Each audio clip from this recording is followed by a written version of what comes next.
पुराणानाम् आलयं करुणालयं नमामि भगवत्पादं शङ्करं लोकशङ्करम् सर्ववेदान्त सिद्धान्त गोचरं तमगोचरं गोविन्दं परमानन्दं सद्गुरुं प्रणतोऽस्म्यहम्। आज कत नम्बर श्लोक হবে? 300।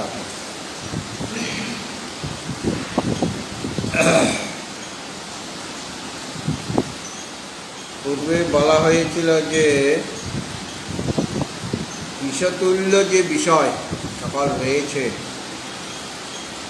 সেই বিষয়ের প্রতি আশা ছিন্ন করো, দূর করো। আশা মানে কামনা বা লাভ করার আকাঙ্ক্ষা। এই যে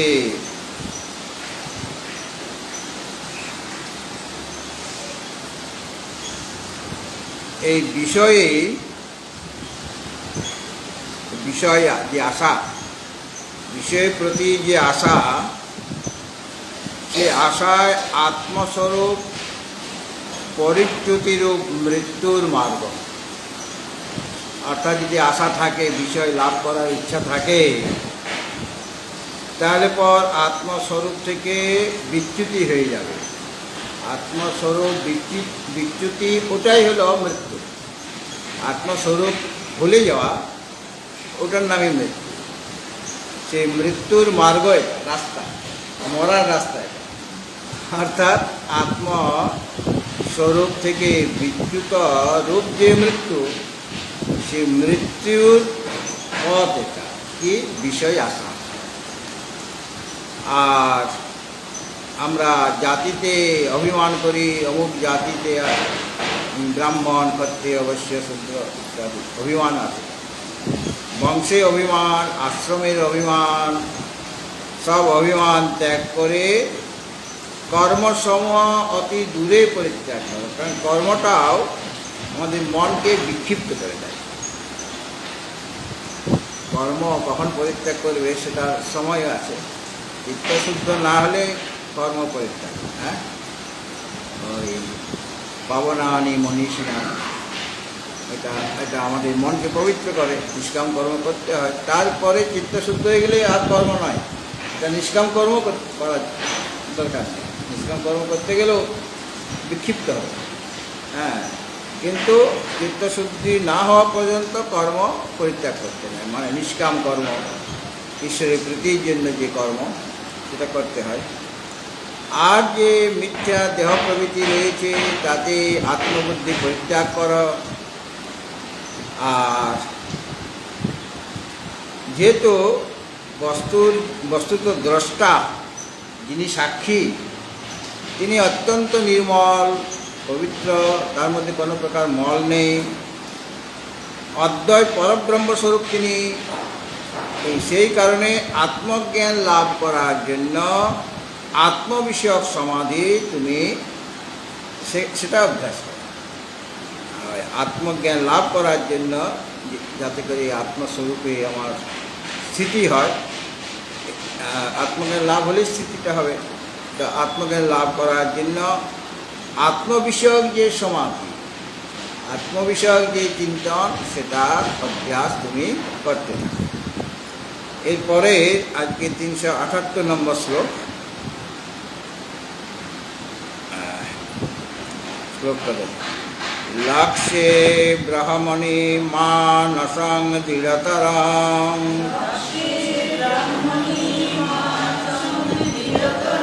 সংস্থাচ্য বাহ্যেন্দ্রিয়ং স্বস্থানে বিনিবেশ্য নিশ্চলতনো বিনিবেশ্য নিশ্চলতনোশ্চোপেক্ষ দেহস্থিতিম চোপেক্ষ দেহস্থিতিম ব্রহ্মাত্মৈক্যমুপেত্য তন্ময়তয়া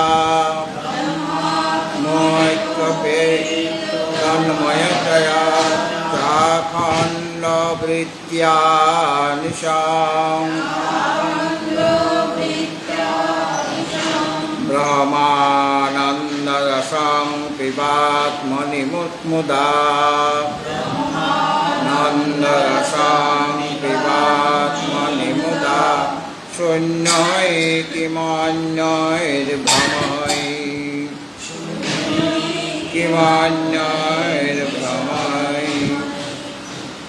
লক্ষ্যে ব্রহ্মণি, আমাদের লক্ষ্য হচ্ছে ব্রহ্ম। হ্যাঁ, সেই লক্ষ্য যে আমাদের লক্ষ্য যে ব্রহ্ম, সেই ব্রহ্মে মানসং দৃঢ়তরং সংস্থাপ্য, মানসং ওই লাইনে আছে, মানসং দৃঢ়তরং সংস্থাপ্য। মনকে কি করবে? সেই লক্ষ্যে ব্রহ্মণি, লক্ষ্য ব্রহ্মে মনকে দৃঢ়তরং সংস্থাপ্য, দৃঢ়ভাবে সেখানে স্থাপিত করবে। কোথায়? লক্ষ্যে, লক্ষ্য জীবন। আর কি করবে? এটা হলো প্রথম কাজ।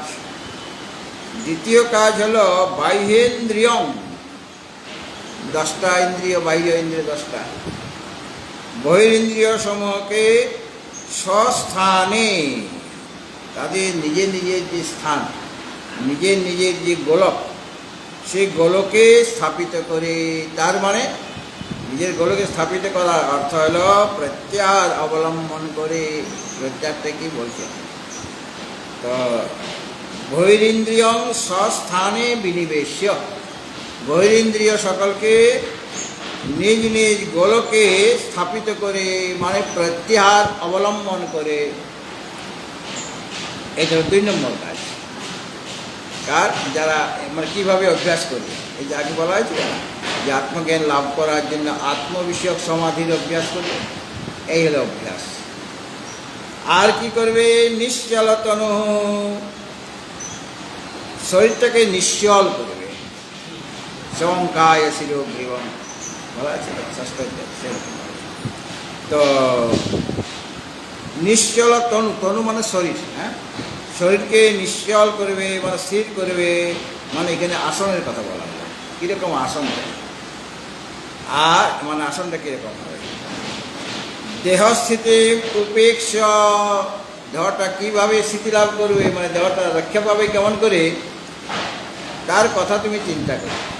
তার জন্য একজন আছেন, সে সব ব্যবস্থা করবে। দেহস্থিতি উপেক্ষ, দেহ রক্ষা কীভাবে হবে, এই সমস্ত চিন্তাকে উপেক্ষা করবে। হ্যাঁ, তন্ময়তয়া চ, আর ব্রহ্মে তন্ময় হয়ে, ব্রহ্মে তন্ময় হয়ে অখণ্ড বৃত্তিয়া, অখণ্ড ব্রহ্মকারাকারিত যে অন্তঃকরণ বৃত্তি। হ্যাঁ, এইটা হলো অখণ্ড বৃত্তিয়া, অখণ্ড বৃত্তির দ্বারা। অখণ্ড বৃত্তিটা কীরকম? অখণ্ড যে ব্রহ্ম, সেই ব্রহ্মাকারাকারিত অন্তঃকরণ বৃত্তি, সেটাকে উৎপাদন করে অনিশং, অনিশং মানে সর্বদা,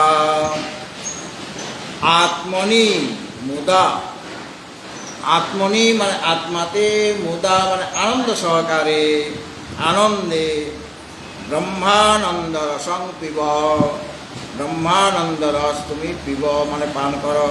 অন্যহি, শূন্যহি, অন্য শূন্য, শূন্য মানে নিষ্ফল, শূন্য শব্দের অর্থ ব্যর্থ। অন্যই শূন্যই ভ্রমই, মানে অন্য শূন্যই নিষ্ফল যে ভ্রমই, ভ্রমের দ্বারা অর্থাৎ ভ্রান্তিকে অবলম্বন করে কি হবে। হ্যাঁ, এই কটা কাজ তোমাকে করতে বলা হয়েছে। লক্ষ্যে ব্রহ্মণি মানসং দৃঢ়তরং সংস্থাপ্য, এটা হলো একটা, এটা প্রথম কাজ। এইভাবে অভ্যাস করতে হবে। আর কে না বহিরিন্দ্রিয়ং স্বস্থানে বিনিবেশ না, দৃঢ়তরং মানসং দৃঢ়তরং সংস্থাপ্ত, ওটা একটা হলো। আর বহিরিন্দ্রিয়ং স্বস্থানে বিনিবেশ্য, নিজে নিজের স্থানে, ইন্দ্রিয়ের নিজে নিজ গোলক আছে, সেখানে তাকে স্থাপিত করে, মানে প্রত্যাহার অবলম্বন করে। আর নিশ্চলতন, শরীরকে নিশ্চল, মানে এটা আসনের কথা বলা হলো। আর তিনটা কাজ হয়ে গেল। আর দেহস্থিতি উপেক্ষ, এটা তোমাকে দেহ রক্ষা কীভাবে হবে এটা চিন্তা করলে তোমার অভ্যাস হবে। হ্যাঁ, এই জন্য বলে দিলেন, জানেন আচার্য, যে শরীরটা রক্ষা করার জন্য এই নিয়ে যদি থাকি আমি, তাহলে শরীর রক্ষা হবে কম। হ্যাঁ, তো দেহস্থিতি উপেক্ষ, এটা চারটে হলো না। দেহস্থিতি উপেক্ষ, দেহ রক্ষা কীভাবে হবে সেটা চিন্তা ভাবনা না করে ব্রহ্মাত্মক্যম উপেত্য, এখন এটার ফল বলা আছে। ব্রহ্ম এবং আত্মার একত্বকে গুরুর না, ফল নয়, এটাও একটা তোমার কাজ। ব্রহ্মাত্মক্যম উপেত্য, উপেত্য মানে প্রাপ্ত হয়ে, মানে ব্রহ্ম আর আত্মার একত্ব, সেটা গুরুর নিকট থেকে শ্রবণ করতে হবে। এটা হলো 5। হ্যাঁ, 5 হয়ে গেল। আর কি না, তন্ময়তয়া, সেই ব্রহ্মে তন্ময় হয়ে, অন্য চিন্তা করা চলবে, সেই ব্রহ্মে তন্ময় হয়ে অখণ্ড বৃত্তিয়া, অখণ্ড বৃত্তিয়া অখণ্ড ব্রহ্মাকারাকারিত অন্তঃকরণ বৃত্তি উৎপাদন করে। 7 হয়ে গেল। অনিশ আত্মনি মুদা সর্বদা আত্মাতে আনন্দ সহকারে ব্রহ্মানন্দ রসং পিব, এটা ফল। হ্যাঁ, অন্যই শূন্যই ভ্রমই, অন্য যে ব্যর্থ যে ভ্রম, মানে ভ্রান্তি, সেই ভ্রান্তি অবলম্বন করে কি লাভ হবে তোমার?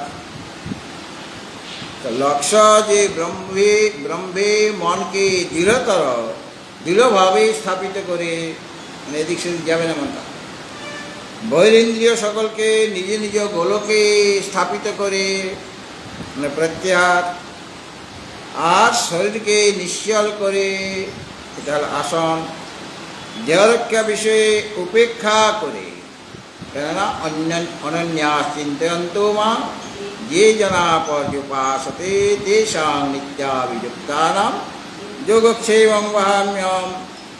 আর ব্রহ্ম এবং আত্মার একত্ব, এটা গুরুমুখ থেকে জেনে নিয়ে তারপরে তন্ময় হয়ে সমাধি সর্বদা, মানে তোমার ওই তন্ময় হয়ে মানে সমাহিত হয়ে, তন্ময় হওয়া মানে সমাহিত হওয়া, তন্ময় হয়ে সমাহিত হয়ে সর্বদা অখণ্ড ব্রহ্ম বিষয়ক যে বৃত্তি, মানে অখণ্ড ব্রহ্মাকারাকারিত অন্তঃকরণ বৃত্তি, তার দ্বারা আত্মাতে যে আনন্দ আছে, আনন্দ বাইরে নেই, আত্মনি, আত্মাতে যে আনন্দ আছে, সেই আনন্দে ব্রহ্মানন্দ রস পিব, ব্রহ্মানন্দ রস পান কর। আর নিষ্ফল যে অন্যান্য ভ্রম, ভ্রম কখন হয়? একটাতে আরেকটা আর জ্ঞান হয়ে যাচ্ছে, মানে একটাতে আরেকটা আরোপ করে দিচ্ছি আমি, তখনই ভ্রমটা হয়ে যাচ্ছে। রজ্জুতে সর্পের ভ্রম, একটাতে আরেকটা আরোপ হয়ে যাচ্ছে, সেরকম অনাত্মাতে আত্মার অধ্যাস হয়ে যাচ্ছে। তো ভ্রম, বা আত্মাতে অনাত্মার অধ্যাস হচ্ছে, ওটাও ভ্রম। যে ওটা ব্যর্থ, ব্যর্থ ভ্রম দিয়ে, মানে ভ্রান্তির দ্বারা তোমার কী লাভ হবে? লাভ তো কিছুই হবে না। মানে আত্মাতে স্মৃতি লাভ করতে পারবে না, বা আত্মাতে যে আনন্দ আছে সেই আনন্দটা তুমি করতে পারবে না, মানে অনুভব করতে পারবে না। কেবল ভ্রান্তির দ্বারা কী হবে? বিষয় ভোগ হবে, এবং যেটা সংসার প্রাপ্তির কারণ, মানে আনন্দ স্বরূপ থেকে তুমি বিচ্যুত হয়ে যাবে। তো এখানে 3টা জিনিস বলা হয়েছে, আসন, প্রত্যাহার আর সমাধি। যেটা ওই যেটা তন্ময় কথা বলা হয়েছে, তন্ময় হয়ে মানে সমাহিত হয়ে। এখানে আসন কি, প্রত্যাহার কি, ধারণা কি, মানে আমাদের যে যোগের অষ্টাঙ্গ যোগ, সেখানে 8টি হলো ইয়ম, নিয়ম, আসন, প্রাণায়াম, প্রত্যাহার, ধারণা, ধ্যান আর সমাধি। তো আসনটা হচ্ছে যে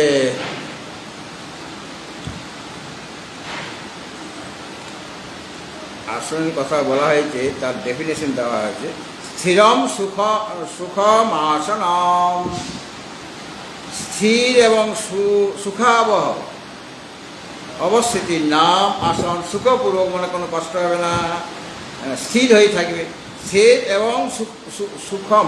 সুখম মানে যেটা তোমার মানে অশান্তি লাগবে না, আসনে বসে আছে অশান্তি লাগবে না। আসন যদি উঁচু নিচু হয়ে যায় তাহলে একটু মনটা এদিক সেদিক চলে যায়, মানে ঠিক সুখাবহ হচ্ছে না, আসনটা সেরকম হবে। আর তুমি যে বসে থাকবে সেটা যেন গীতাতে বলা হয়েছে, হ্যাঁ, সেটা সেইভাবে বসবে।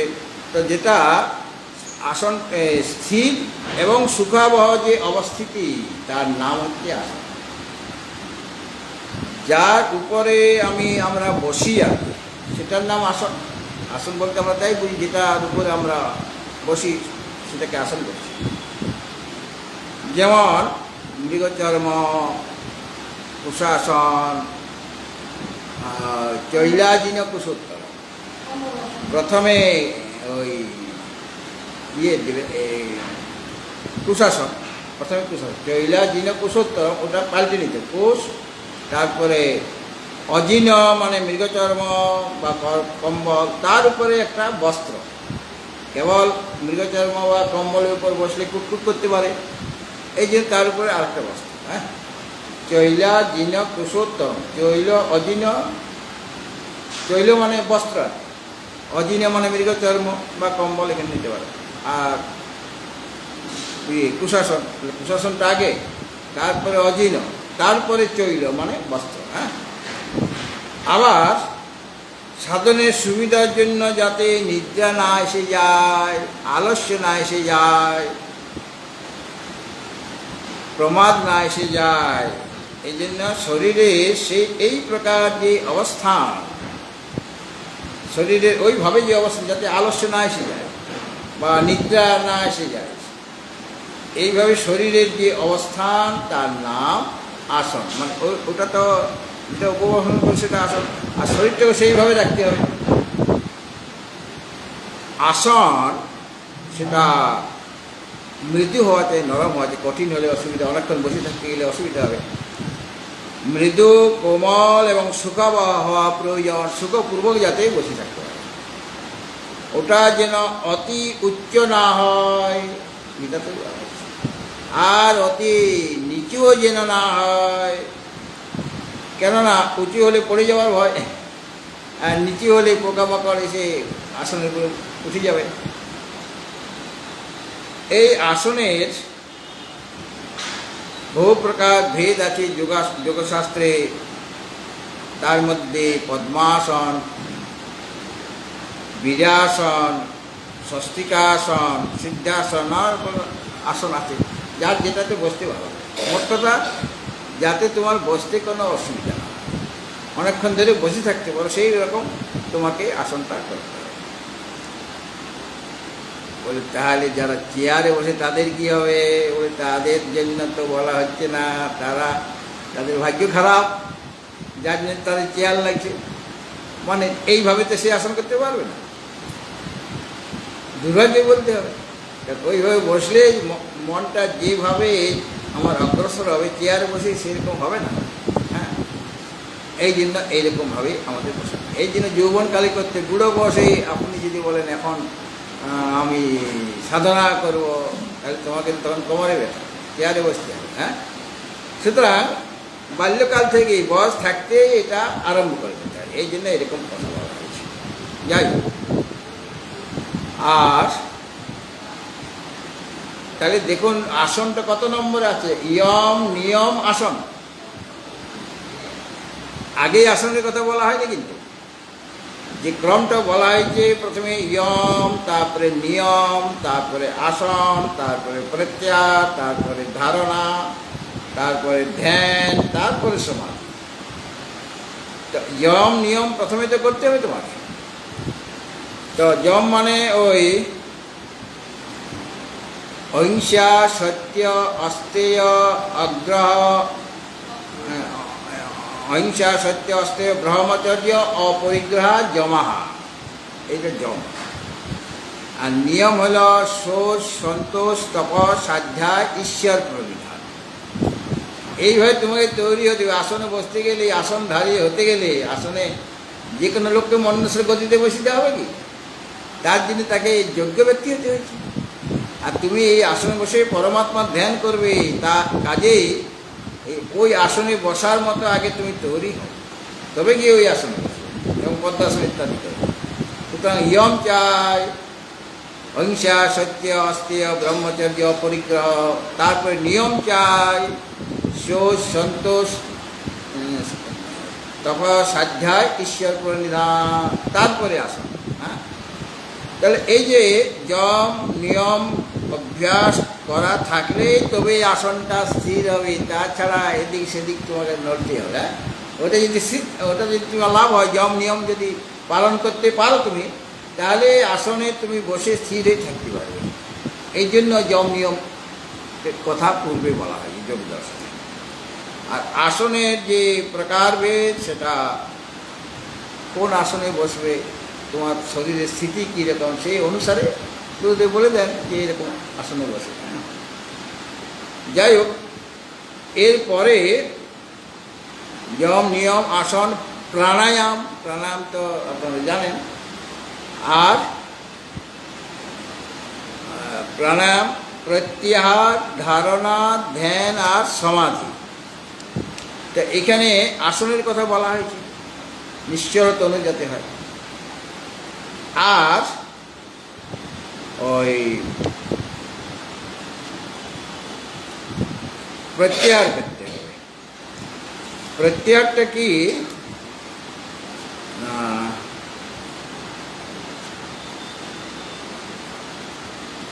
এই জন্য সূত্র একটা আছে, সেই সূত্রটা আমি বলছি না।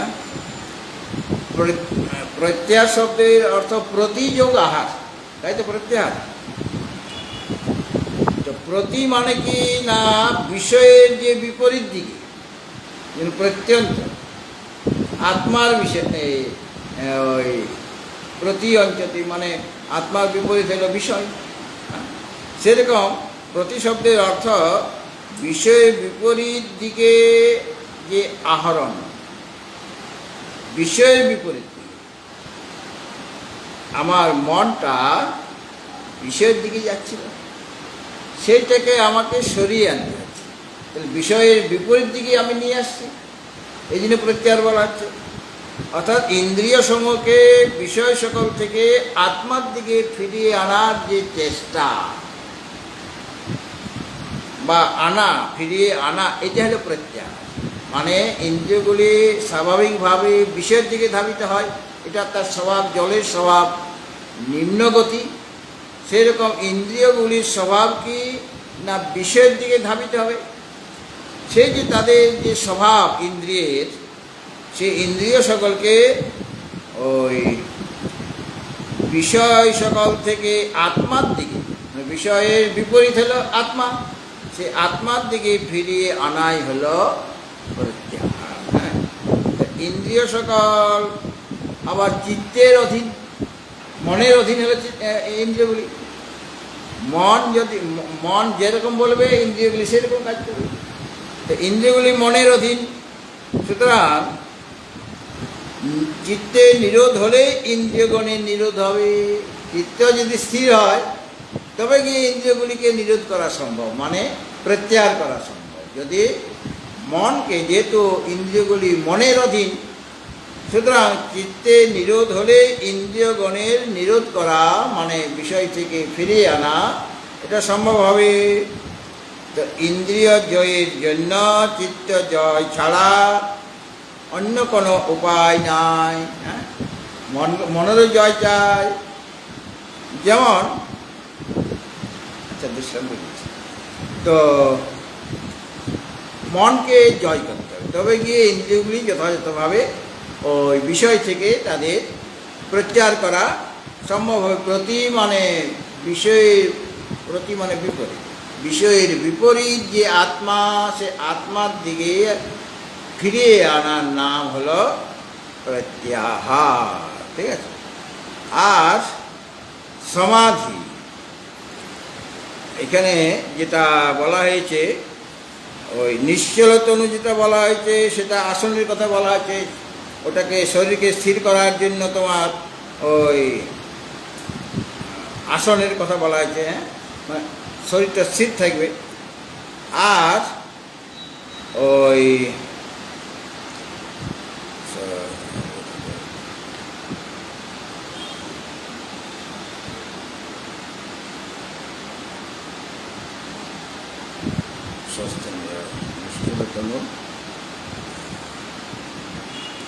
আর ওই যে বহিরিন্দ্রিয়কে নিজ স্থানে নিবেশ করা, নিজের স্থানে নিজে নিজের গোলকে নিয়ে আসা, এটা হলো প্রত্যাহার। তো নিজে নিজের গোলকে নিয়ে আসার জন্য তাকে কি করতে হচ্ছে না, ওই মনকে নিরোধ করতে। মন নিরোধ হলে তবে গিয়ে যথাযথভাবে প্রত্যাহারটা হতে পারবে। হ্যাঁ, আর হচ্ছে সমাধি। তো সমাধির জন্য বলা হয়েছে যে মন যদি ঠিক থাকে, মন যদি স্থির হয়ে যায় তাহলে ইন্দ্রিয়গুলি স্থির হবে। আর মন যদি অস্থির হয় তাহলে ইন্দ্রিয়গুলি অস্থির হয়ে যাবে। মন সকলকে কন্ট্রোল করে। এখন মন যদি ইন্দ্রিয়ের অধীন হয়ে যায় তখনই তো অসুবিধা হয়ে যাবে। কেননা ইন্দ্রিয়ের রাজা হচ্ছেন মন। সুতরাং মন যেভাবে চলবে ইন্দ্রিয়গুলি সেইভাবে চলবে। মন স্থির হলে ইন্দ্রিয় স্থির হবে। আর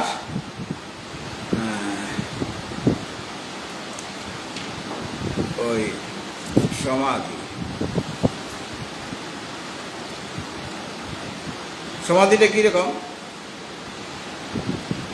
সমাধিটা জানার জন্য ওই ধ্যানটা একটু দরকার। ধ্যান, ধারণা আর সমাধি। হ্যাঁ, এটার যে ক্রমটা আছে, ধারণা, ধ্যান আর সমাধি। ধারণা মানে চিত্তকে কোনো একটা দেশে, কোনো একটা জায়গায় স্থির করে রাখা। দেশবন্ধ চিত্তস্য ধারণা, অর্থাৎ কোনো একটা বিশেষ দেশে যার ধ্যান করবে। কোনো মূর্তি ধ্যান করছে, সামনে মূর্তি থাকবে, সেখানে চিত্তকে ওই ধরে রাখা। চিত্তকে কোনো একটা বিশেষ দেশে ধারণ করে রাখার নাম হচ্ছে ধারণা। চিত্তস্য দেশবন্ধ, দেশবন্ধ মানে কোনো একটা দেশে সেখানে ধারণ করে রাখা, সেখানে রাখা, এটার নাম হচ্ছে ধারণা। আর ধ্যান হচ্ছে, ধারণা যখন গভীর হয় তখন ধ্যান হয়। যখন ধারণাটা মানে কোনো একটা, আমি যার ধ্যান করছি, মানে আত্মা যদি ধ্যান করি, তাহলে পর ওই আত্মা বিষয়ে আমার চিত্তকে ধরে রাখতে হবে। এটা ধারণা প্রথম করতে হবে, তারপরে ধারণার পর ধ্যান হবে। যখন চিত্তে বিনা প্রযত্নে ধ্যেয় যে বস্তু, যার ধ্যান আমি করছি, যারা সাকারে ধ্যান করবে তাদের সামনে একটা বস্তু আছে, মানে মূর্তি আছে। নির্গুণ নিরাকার হলে আত্মা আছে, আত্মচিন্তন হবে। তো ধ্যেয় যে বস্তু বিষয়ক প্রত্যয় ধারা অবিচ্ছিন্নভাবে চলতে থাকে। চিত্তের যে ধারা মানে বৃত্তিটা, তার মধ্যে কোনো বিচ্ছিন্নতা আসবে না, বিনা প্রযত্নে। যখন আমি ধারণা তো আমি এটা চেষ্টা করে করছি, আর ধ্যানে বিনা প্রযত্নে চিত্ত যখন ধ্যেয় বস্তু বিষয়ক প্রত্যয় ধারা অবিচ্ছিন্নভাবে ওর চলতে থাকবে চিত্তের, এবং বিজাতীয় প্রত্যয়, বিজাতীয় চিন্তা ভাবনা আসবে না, মাঝখানে কোনো উৎপন্ন হবে না, তখনই ওকে বলা হচ্ছে ধ্যান। হ্যাঁ, ধারণা আরও পরিপক্ক হলে তবে গিয়ে ধ্যান হবে। এবং চিত্ত বিনা প্রযত্নে তৈল ধারাবৎ এইভাবে অবিচ্ছিন্নভাবে প্রত্যয় ধারা চলতে থাকবে, মাঝখানে বিজাতীয় কোনো প্রত্যয় ধারা আসবে না। আর সমাধি কী হলো না, ধ্যান যখন গভীর হবে, প্রথমে আমার সমাধিটা শুরু হলো ধারণা থেকে। ধারণা, ধ্যান আর সমাধি।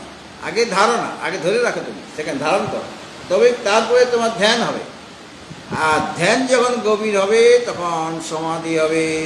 তার ধারণকালে কোনো বস্তুর চিন্তা প্রবাহ মাঝে মাঝে এসে যায়, যখন ধারণা হচ্ছে, সেটা তো একটা আমি মানে কোনো একটা বস্তু বিষয়ক চিন্তা নিতে করছি, ওটা একটা সমাধির এই মানে প্রাথমিক স্টেজ। হ্যাঁ, তো ধারণাকালে কোনো বস্তুর চিন্তা প্রবাহের মধ্যে মাঝে মাঝে অন্য প্রবাহ, অন্য চিন্তাধারা এসে যেতে পারে, কারণ তখন তো তুমি প্রথম ওই সমাধির প্রথম স্টেজ এটা, অন্যান্য বিজাতীয় প্রত্যয় ধারা এসে যেতে পারে ধারণাতে,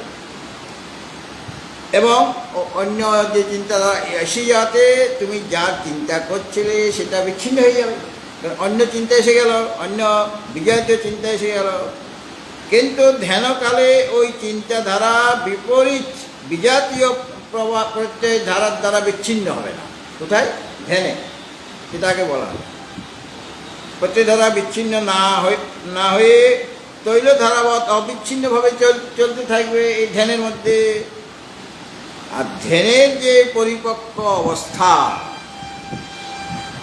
সেটা একাগ্র সমাধির আবির্ভাব হবে। ধ্যানে যখন পরিপাক হবে, আরও যখন গভীরভাবে ধ্যান হবে, তখন সমাধি হবে।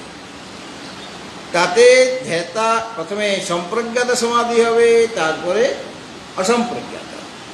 তো তাতে ওই ধ্যাতা, ধ্যান আর ধ্যেয়, এই যে ত্রিপুটি, ধ্যাতা, ধ্যান আর ধ্যেয় বস্তুর মধ্যে ডুবে গিয়ে ধ্যেয়াকারে সে প্রতীত হয়। ধ্যেয়ের আকারে তার কাছে এসে যে যা ধ্যান করছি, কিন্তু ধ্যাতা ধ্যান সেটা তারাও আছে, মানে ত্রিপুটি থেকে যাচ্ছে, কিন্তু ধ্যেয় বস্তু ওই চিত্ত ধ্যেয়ের আকারে আকারিত হয়েছে, মানে চিত্তের অন্তঃকরণ বৃত্তি হচ্ছে কি না, আমি যদি অখণ্ড ব্রহ্মের চিন্তা করি তাহলে অখণ্ড ব্রহ্মাকারা কারিত অন্তঃকরণ বৃত্তি রয়েছে, আর ত্রিপুটিও রয়ে গিয়েছে। আমি ধ্যাতা, এটা ধ্যান, আমি ধ্যানের দ্বারা ধ্যেয়কেই জানছি, যেরকম অন্তঃকরণ বৃত্তি হচ্ছে, এটা হলো সম্প্রজ্ঞাত। তো সমাধিতে ধ্যান, ধ্যাতা ধ্যান সূক্ষ্মভাবে থাকলেও ওটা ধ্যেয় বস্তুতে প্রাধান্য থাকে। ধ্যাতা ধ্যান সেটা আছে তার বোধ, কিন্তু প্রাধান্যকার ওই ধ্যেয় বস্তু, মানে সম্প্রজ্ঞাত সমাধি যেটা। আর সেই সমাধি যখন দীর্ঘকাল স্থায়ী হবে, তখন তাকে বলা হচ্ছে সম্প্রজ্ঞাত যোগ, মানে সম্প্রজ্ঞাত সমাধি। ওইটাই যখন আরো দীর্ঘকাল স্থায়ী হবে তখন সম্প্রজ্ঞাত সমাধি। হ্যাঁ, আর যেখানে ওই ত্রিপুটি থাকবে না, মানে সব জ্ঞেয় স্বরূপ হয়ে যাবে, আর অন্তঃকরণ বৃত্তিটাও থাকবে না, কিন্তু অন্তঃকরণ সেখানে তার স্থিতি আছে, ব্রহ্মমাত্র রূপে তার স্থিতি আছে, সেটা হলো অসম্প্রজ্ঞাত সমাধি। এই হ্যাঁ, বা নির্বিকল্পক সমাধি। সবিকল্পক সমাধি আরও গভীর হলে তখন নির্বিকল্পক সমাধি হবে। এই যে ধারণা, ধ্যান আর সমাধি, এই তিনটাকে বলা হচ্ছে ত্রয়ম একত্র সংযম। অর্থাৎ ধারণা, ধ্যান আর সমাধি এটা একত্র, অর্থাৎ এক বিষয়ে উত্তরোত্তর যদি প্রবৃত্ত হয়, একই বিষয়, যাকে ধারণাতে যাকে আমি নিয়েছি, যে বস্তু মানে ধ্যান করবো আর কি, যেখানে চিত্তকে ধারণ করে রাখবো, সেই বস্তু বিষয়কেই আমার ধ্যান হচ্ছে। হ্যাঁ, আর সেই বস্তু বিষয়কেই আমার সমাধি। মানে ওটা যদি একত্র, মানে এক বিষয়ে উত্তরোত্তর যদি প্রবৃত্ত হয়, মানে ধারণা যেখানে চিত্ত স্থির করে ধরে রেখেছে, ধ্যানও তারই ধ্যান হচ্ছে, আর সমাধি তারই হচ্ছে, সেই ধ্যেয় বস্তুর চিন্তা সে করছে, এটা যখন একত্রে প্রবৃত্ত হবে তখন তার নাম হবে সংযম উচ্যতে। সংযম, এই যে সংযম যেটা বলা, সংযম পালন করতে হবে। সংযম পালন করার মানে কি? তোমাকে ধারণা, ধ্যান আর সমাধি যদি করো তবে গিয়ে সংযম হবে তোমার, যথাযথ সংযম। হ্যাঁ, এটাই হলো আধ্যাত্মিক সংযম। তো ধারণা, ধ্যান আর সমাধি তিনটা যদি করো তুমি, মানে ধারণার পরে ধ্যান, ধ্যানের পরে সমাধি। মানে ধারণা তোমাকে ধ্যান করার মতো যোগ্য করে দিল, তারপর ধ্যান আরও গভীর হচ্ছে, সে তোমাকে সমাধির দিকে নিয়ে গেল। সেই সমাধি যখন দীর্ঘকাল স্থায়ী হয়ে যাবে, আরও গভীর হলো, তখন সম্প্রজ্ঞাত বা সবিকল্পক সমাধি হলো। সেটা আরও যখন ওটা পরিপক্ক হবে, তখন নির্বিকল্পক সমাধি হবে। যে ত্রয়ম একত্র সংযম, মানে ধারণা, ধ্যান আর সমাধি, এই তিনটাকে একত্রে যদি এক বিষয়ে উত্তরোত্তর প্রবৃত্ত হয়, তাহলে তাকে বলা হচ্ছে সংযম। তো এখানে এই আসন আর প্রত্যাহার আর সমাধির কথা বলা হলো এই শ্লোকে আর কি। হ্যাঁ,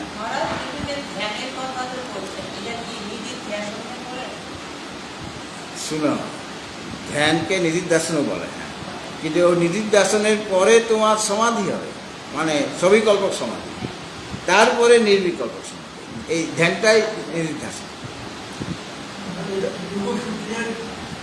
যোগসূত্রের সিস্টেম, কিন্তু সেই সিস্টেমটা এখানে মানে আমরা অন্যান্য যে দর্শন, সেই দর্শনের যে দার্শনিক মতবাদ, সেগুলি আমরা খণ্ডন করি, মানে আচার্য সঙ্গে খণ্ডন করি। কিন্তু যেগুলি আমার উপযোগী আত্মস্বরূপে স্মৃতি লাভ করার জন্য, যে দর্শনে যেটুকু আমার ভালো জিনিস পাওয়া যাবে, সেটুকু আমাদের গ্রহণ করতে হবে।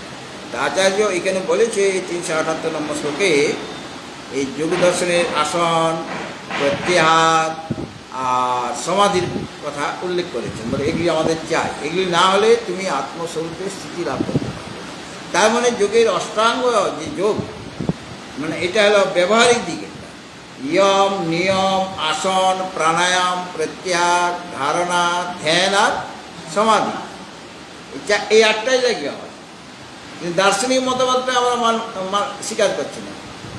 সাংখ্যের যে মতবাদ, দার্শনিক মতবাদ ভিন্ন ওদের, কিন্তু যেটা আমার সাধনের উপযোগী সেটা গ্রহণ করব। সেরকম নৈয়ায়িক দর্শন, ন্যায় দর্শন, ভালো জিনিসটা নিতে অস্বীকার আচার্য করেন।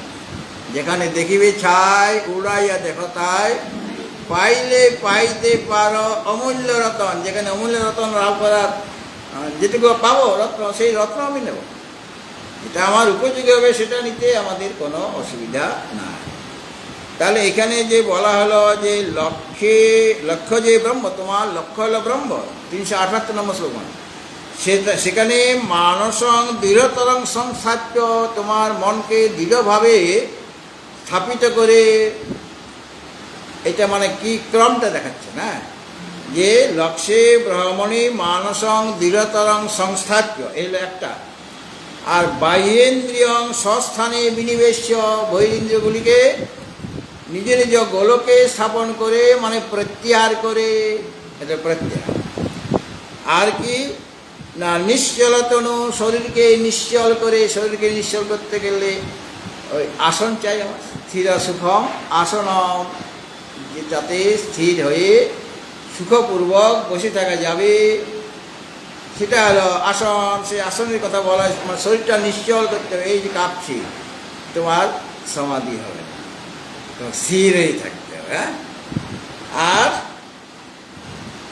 দেহস্থিতি উপেক্ষ, দেহ রক্ষা কীভাবে হবে তার চিন্তা তুমি করবে না। তার চিন্তা করার চিন্তামণি আছেন একজন, তোমার কী কী লাগবে শরীরটা যাতে রক্ষা। কারণ তুমি একটা শরীরের দ্বারা কাকে পেতে চাইছে? শরীরের দ্বারা, ইন্দ্রিয়ের দ্বারা। দেখুন, শরীর, ইন্দ্রিয়, মন সব অনাত্মা, অথচ এই শরীর, ইন্দ্রিয়, মন আমার সাধনে কাজে লেগে যাচ্ছে, তাই না? শরীরটাকে নিশ্চল করে, আর দেহস্থিতি উপেক্ষ, দেহ রক্ষা করার জন্য তোমাকে চিন্তা ভাবনা করার দরকার নাই। অনন্য চিন্তয়ন্ত মাং যে জনা পর্যুপাসতে তেষাং নিত্যাভিযুক্তানাম যোগক্ষেমং ভাম্যম। যিনি পাঠিয়েছেন তোমাকে সংসারে, সে তো ব্যবস্থা করবে। হ্যাঁ, যিনি সৃষ্টি করেছেন তিনি পালনও করবেন, রক্ষাও করবেন, হ্যাঁ, সব কিছুই করবেন। কাজে এটা তুমি চিন্তা করবে না। কত বড় কথা বলে দিলেন। এটি তো আমরা বেশি চিন্তা করি যে পেট চলবে কেমন করে, মহারাজ আপনার কাছে আসতে পারছি না এই কারণে যে কিছু করে খেতে হবে। যদি এখানে আসি, পাঠ প্রবচন শুনতে আসি, তাহলে তো ওই সময় আমার অনেক টাকা রোজগার হতো, তাহলে ভালোভাবে থাকতে পারতাম। কত রকম চিন্তা করছে, তাহলে পর তার কি ভগবানের দিকে মনটা যাবে? দেহস্থিতি উপেক্ষ দেহরক্ষা করার জন্য চিত্তকে চিন্তাকে উপেক্ষা করে আর ব্রহ্মাত্মক্যম উপেত্য জীব আর ব্রহ্মের যে একত্ব সেটা গুরুর নিকট থেকে উপেত্য মানে প্রাপ্ত হয়ে এখানে উপদেশ দিবেন, শ্রবণ মনন নির্দেশন গুরুর কাছ থেকে করতে হবে। তন্ময়তয়া ব্রহ্মে তন্ময় হয়ে, এই তন্ময় হওয়াটাই হলো সমাধি। তন্ময়তয়া তন্ময় হয়ে যাওয়া এটা হলো সমাধি। তন্ময়তয়া চ অখণ্ড বৃত্তিয়া অখণ্ড ব্রহ্মাকারাকারিত যে অন্তঃকরণ বৃত্তি, সেই বৃত্তি উৎপাদন করে অনিশং মানে সর্বদা, অনিশং মানে সর্বদা, সর্বদা আত্মনি আত্মাতে মুদা আনন্দে ব্রহ্মানন্দ রসং পিবৎ। দেখুন আত্মাতেই আনন্দ আছে, আনন্দের সন্ধান করতে গেলে বাইরে খোঁজাখুঁজি করার দরকার নেই, তোমার ভিতরেই আছে, আত্মাতেই আছে। আত্মনি আত্মাতে মুদা, মুদা মানে আনন্দ সহকারে ব্রহ্মানন্দ রসং পিব, ব্রহ্মানন্দ রূপ যে রস, সেই রস তুমি পান করো এবং সেটা আত্মাতে সেই আনন্দ রস আছে। অন্যই শূন্যই ভ্রমই কে, অন্য যে শূন্য, শূন্য মানে ব্যর্থ নিষ্ফল যে ভ্রম বা ভ্রান্তি, তার দ্বারা কি মানে কী লাভ হবে, কি তার প্রয়োজন, অর্থাৎ কোনো প্রয়োজন নেই। যেখানে ভ্রান্তি দর্শন হয়ে যাচ্ছে, যখন দেহে অহং বুদ্ধি এসেছে দেহে, তাহলে ওটা ভ্রান্তি দর্শন হয়ে গেল, ওতে কোনো কোনো বিশেষ কোনো প্রয়োজন সাধিত হবে, এমনি বিষয় লাভ হবে, সেই শরীর দ্বারা আমি ওই নানা রকম বিষয় অর্জন করতে পারবো, তার দ্বারা তোমার বিষয় চিন্তন হতে পারে ওই ভ্রান্তির দ্বারা। বিষয় চিন্তন করলে ধ্যায়ত বিষয়ান পুংসস, ধ্যায়ত বিষয়ান পুংস সঙ্গস্তেষু উপজায়তে, সঙ্গা সঞ্জায়তি সঞ্জায়তি কাম, কামাৎ ক্রোধো বিজায়তে, ক্রোধাৎ ভবতি সম্মোহ, সম্মোহাৎ স্মৃতি বিভ্রম, স্মৃতি ভ্রংসাৎ বুদ্ধিনাশো, বুদ্ধিনাশাৎ ত্রণস্মৃতি। তার বিশেষ চিন্তন করলে তুমি নাশ হয়ে যায়, তোমার সব মানে সুখ শান্তি সব গেল, আমার বুদ্ধি নাশ হলে তার কী রইল। আর আত্মচিন্তন করলে তুমি শ্রেষ্ঠ যে বস্তু এই সংসারে রয়েছে তাকে লাভ করবে, যাকে পেলে আর অন্য কিছু পাওয়ার ইচ্ছা তোমার থাকবে না, যাকে জানলে অন্য কিছু জানা অবশিষ্ট থাকবে না, সেটা তুমি হ্যাঁ হ্যাঁ অতীন্দ্রিয়ম মানে ইন্দ্রিয় অতি, কিন্তু বুদ্ধিগ্রাহ্যম সেটা তো আগে বলেছে। বুদ্ধিগ্রাহ্যম মানে বুদ্ধি সেখানে অবধি পৌঁছাতে পারবে, কিন্তু অনাত্মাকে বাদ দিতে পারবে, সেটাই বড় কাজ। মানে ভ্রমটাকে তো দূর করতে পারবে, যে ভ্রান্তি হয়ে যাচ্ছে বুদ্ধি, সেটা ভ্রমটাকে দূর করতে পারবে না, যে অন্নময় কোষ আত্মা নয়, এটা তো ভ্রম ছিল যে অন্নময় কোষটাই আত্মা, সে তো বিচারপূর্বক বুদ্ধিই তো করছে যে অন্নময় কোষ আত্মা নয়, প্রাণময় কোষ আত্মা নয়।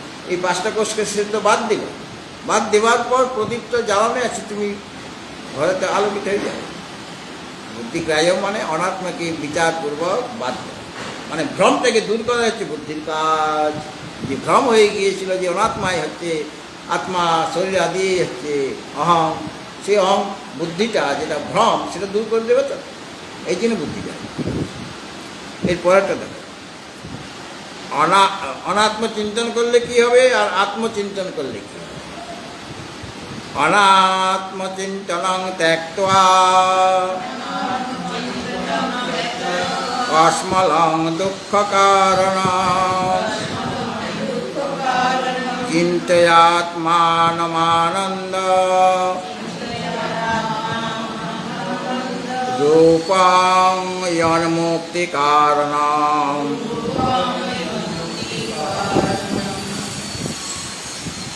কস্মলং দুঃখকারণম অনাত্মচিন্তনং। অনাত্মচিন্তনটা কীরকম না, কসমলং মানে মোহের কারণ, কসমলং আর দুঃখকার। কসমলং কসম মানে মোহ, তো মোহ মানে মোহের কারণ। কসমলং মানে যেটা মোহের কারণকে অনাত্ম চিন্তা, মানে বিষয় চিন্তা, যেটা আত্মা নয়। আর দুঃখ কারণম দুঃখের কারণকে অনাত্ম চিন্তন। অনাত্ম চিন্তন করলে পর কি হবে? তোমার মোহ বাড়বে, তোমার দুঃখ বাড়বে। যত অনাত্ম চিন্তন হবে, এই সাংসারিক বস্তু বিষয়ে যত আমরা চিন্তা করব তত মোহ বাড়বে আর তত দুঃখ বাড়বে। কেননা কসমলের কারণ এটা অনাত্ম চিন্তন, কসমল মানে মোহ, আর দুঃখের কারণ কি? অনাত্ম চিন্তন। তাহলে অনাত্ম, তাহলে এটাকে কী করতে হবে? কাছে রাখতে হবে অনাত্ম চিন্তনকে, তাহলে ত্যাগ করতে হবে। তো কসমলং দুঃখ কারণম অনাত্ম চিন্তনং ত্যক্ত্বা, মোহের কারণ এবং দুঃখের কারণ যে অনাত্ম চিন্তন, তাকে আগে ত্যাগ করো। ত্যক্ত্বা মানে ত্যাগ করে। তো কী করতে হবে না? যৎ মুক্তি কারণম, যেটা মুক্তির কারণ। মুক্তির কারণ কি না? আনন্দ স্বরূপম আত্মানং, যেটা আনন্দ স্বরূপ যে আত্মা, তার যে চিন্তন, সেটাই মুক্তির কারণ। আর অনাত্মা চিন্তনের দ্বারা, অনাত্মা চিন্তন মোহের কারণ এবং দুঃখের কারণ, এই জন্য এটাকে ত্যাগ করতে হবে। আর যত মুক্তি কারণম, যেটা মুক্তির কারণ। মুক্তির কারণটা কি না? আনন্দ স্বরূপম আত্মানং, আনন্দ স্বরূপ যে আত্মা, সেটাই মুক্তির কারণ। মানে তার যে চিন্তন, আত্মস্বরূপ আনন্দ স্বরূপ আত্মার চিন্তনই হল মুক্তির কারণ। কাজে অনাত্ম চিন্তন ত্যাগ করে আত্মচিন্তন তুমি করো, তাহলে তোমার মুক্তি লাভ হবে। কেননা আত্মচিন্তনের ফল মুক্তির কারণ, মুক্তি। আর অনাত্ম চিন্তনের ফল মোহ এবং দুঃখ। দুঃখ একটা নয়, দুঃখের পর দুঃখ, মানে তরঙ্গের পর তরঙ্গ আসছে। হ্যাঁ, একটা দুঃখ সহ্য করে নিলাম, এটা কোনো রকমের সহ্য করি, তারপরে দেখি আরেকটা ঢেউ আসছে, তারপরে আরেকটা ঢেউ তার পেছনে, মানে দুঃখের ঢেউ একটার পর একটা আসছে। কত আর সহ্য হবে লোকের? তাহলে যদি সহ্য না হয় তাহলে ত্যাগ করে তা। আর ত্যাগ করে যেটা মুক্তির কারণ, যে আত্মচিন্তন, আনন্দ স্বরূপ যে আত্মা, তার চিন্তনই হলো মুক্তির কারণ। কাজে ওটা তুমি চিন্তয়। আনন্দ স্বরূপম আত্মানম যত মুক্তি কারণ, মুক্তির কারণ যে আনন্দ স্বরূপ আত্মা, তার চিন্তয়, তার চিন্তন করো, তাহলে তুমি মুক্তি লাভ করবে। তাহলে যেটা যার কর্তব্য রূপে উপদিষ্ট হয়েছে, সেটাই এই শ্লোকে এক কথায় বলে দিলেন। অর্থাৎ অনাত্ম চিন্তন পরিত্যাগ করে আত্মচিন্তন করো, এটাই সমস্ত শাস্ত্রের সার কথা, গীতারও সার কথা, যে বিষয়ের কথা চিন্তা, বিষয় চিন্তন বার্তা। তুমি ঈশ্বর চিন্তন করো। তমেব শরণং গচ্ছ সর্বভাবেন ভারত, তৎপ্রসাদাৎ পরাং শান্তিং স্থানং প্রাপ্স্যসি শাশ্বতম। কাজে সমস্ত শাস্ত্রের সার কথা বলে দিলেন, যে অনাত্ম চিন্তন পরিত্যাগ করে তুমি আত্মচিন্তন করো, তাহলে তুমি তোমার দুঃখের আত্যন্তিক নিবৃত্তি হবে এবং পরমানন্দ প্রাপ্তি হবে। দুঃখের আত্যন্তিক নিবৃত্তি, বিষয় চিন্তন করলে দুঃখের নিবৃত্তি হবে না, বরং দুঃখ আরও দিন দিন বাড়তে থাকে, মানে এটা নষ্ট হবে না। আর আত্মচিন্তন করলে যা দুঃখ ছিল ধীরে ধীরে সব দূর হয়ে যাবে এবং একসময় সমস্ত দুঃখ দূর হয়ে যাবে, দুঃখের আত্যন্তিক নিবৃত্তি হবে। আর কি হবে? পরমানন্দ রূপ, পরমানন্দের প্রাপ্তি, এটাই মুক্তি। দুঃখের আত্যন্তিক নিবৃত্তি আর পরমানন্দ প্রাপ্তি, এটাকেই বলাচ্ছে মুক্তি। মানে আত্মচিন্তনের ফলটা বলে দিলেন, যাতে করে শিষ্য বিষয় চিন্তন না করে ভয় ঢুকিয়ে দেওয়া। হ্যাঁ, যখনই আচার্য এই কথাটা বললেন, শিষ্য ভেবেছিল একটু গুরুদেব কথা শুনে নিই, তারপরে ভালো মন্দ বিষয় চিন্তন করে নেব, মানে কী কী বিষয়, কী পেলে কী হবে, এইগুলো ভাবব, কীভাবে কোথায় কী পাওয়া যাবে, এইটা শিষ্য ভেবেছিল। তখন তাকে তার মনে ভয় ঢুকিয়ে দিল, যে তুমি ভাবছো যে এখান থেকে উঠে গিয়ে এই বিষয়ে চিন্তন করবে, কীভাবে টাকা পয়সা রোজগার করা যায়। করতে পারো, তাহলে সেটা মোহের কারণ আর দুঃখের কারণ হয়ে যাবে। কাজে ওটি ত্যাগ করে তুমি আত্মচিন্তন করো, যেটা তোমার মুক্তির কারণ। এরপরের এষা স্বয়ং জ্যোতিরশেষ সাক্ষী বিজ্ঞানকোশে বিলসত্যজাস্রাম লক্ষ্যং বিধায় নমসাদ বিলক্ষণাম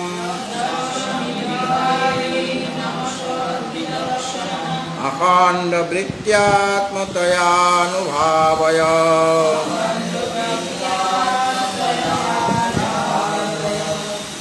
এষ স্বয়ং জ্যোতি, এই যে আত্মা তিনি কীরকম? এষ মানে ইনি স্বয়ং জ্যোতি মানে স্বয়ং প্রকাশ, স্বপ্রকাশ বা স্বয়ং প্রকাশ, এবং অশেষ সাক্ষী, যা কিছু অনাত্ম পদার্থ আছে তাদের সাক্ষী মানে দ্রষ্টা। হ্যাঁ, তাদের দ্রষ্টা, ওগুলি সব দৃশ্য মানে সব ক্ষেত্র, যেগুলি ক্ষেত্র সে ক্ষেত্রে সাক্ষী আমি। ক্ষেত্র মানে যত অনাত্ম পদার্থ, হ্যাঁ, অশেষ সাক্ষী, সমস্ত অনাত্ম পদার্থে যিনি সাক্ষী বা দ্রষ্টা।